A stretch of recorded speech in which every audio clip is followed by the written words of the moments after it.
Well, it's February, and you know what that means in St. Louis. That means baseball. Yeah. All right. I was going to say Black History Month.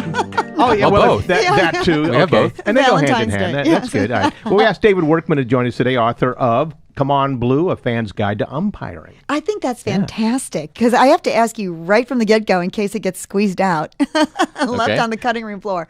What's the deal with the girl umpires? How come there aren't any? Good Oh, one. that's a great question. It's not on purpose. I mean, women can be umpires. There are a couple of them. Where are they? Where are they in the major leagues? There are none of them all the way to the top of the major leagues. There are a couple of minor league umpires that are still in the system. I can't think of their names off the top of my head. There were two that I saw an article recently about in Referee Magazine.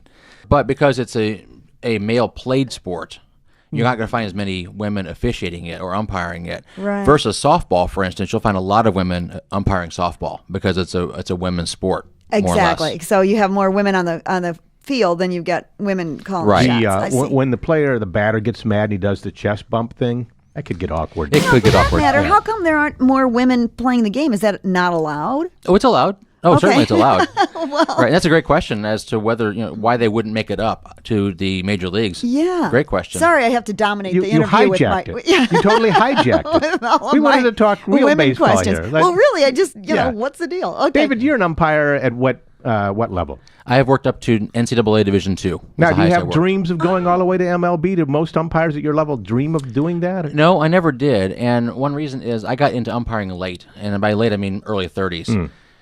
To be a major league umpire, you really need to start when you're in your 20s. No kidding. Because you have to go to school in Florida. There are 3 MLB-endorsed schools in Florida. Okay, that's what I was going to ask you. How do you get to be an umpire when and you grow then up? you graduate in the top tier of those schools, and then they offer you a contract into rookie ball. Then you have to work your way up. And it has to be done that way. You have to go to those schools. Okay. It does. That's the only way MLB endorses it. MLB is run by an organization called PBUC, the Professional Baseball Umpires Corporation. What is the mindset of the umpire to be? Was it that's what I was going to ask. See, I'm not of the school that an umpire is a frustrated player. I don't believe No, that. I think not at all. umpires love the game. Absolutely. And they love the rules of the game. And Right. they want the game to be played fair. Did you watch TV and go, oh, I can do a better job than that umpire? Hardly ever, because those are the top guys in the major Okay. leagues. I hardly ever have an issue with the major league umpires. Every once in a while, we're all human. Right. They'll get something wrong, and I'll be screaming at the TV.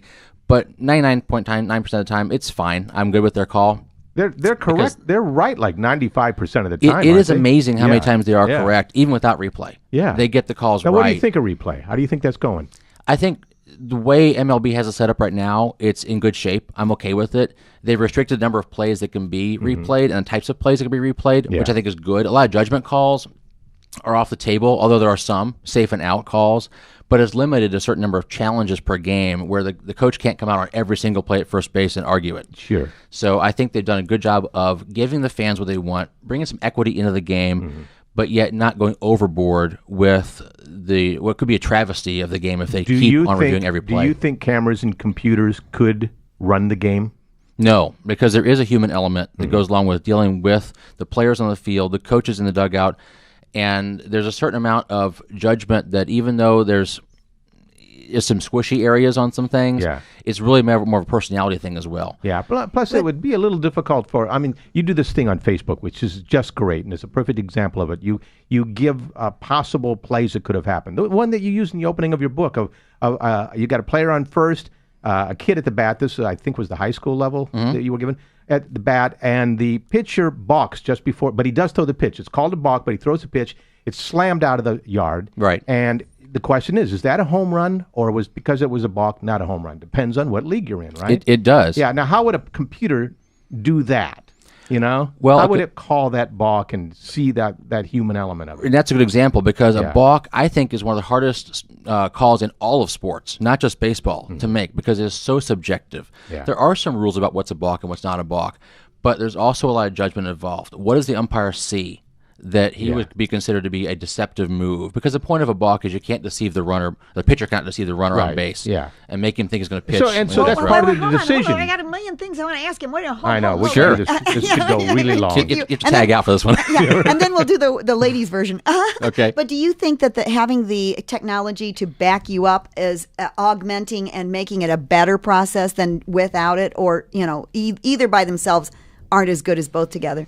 I think it helps because in a way, as we saw on the record of the number of terms or plays that were not overturned last year under replay, the umpires get it right almost all the time. And it would never not help, right? You could never go back and have something on a camera that is iffy and then it throws a wrench into everything like, well, we don't know what it is. Not the way it's laid out now, because the rules are pretty tight about what can be replayed and what cannot, and what reviewed and what can be not. Yeah, but if you've ever watched replays in football, you know that you can see the same play from 5 different angles and you get 5 different answers. Well, Correct. See, that's just it. Yeah. There's an observation I've had about St. Louis. A lot of fans in St. Louis, Cardinals fans, know the umpires. You go to a bar after a game, Yeah.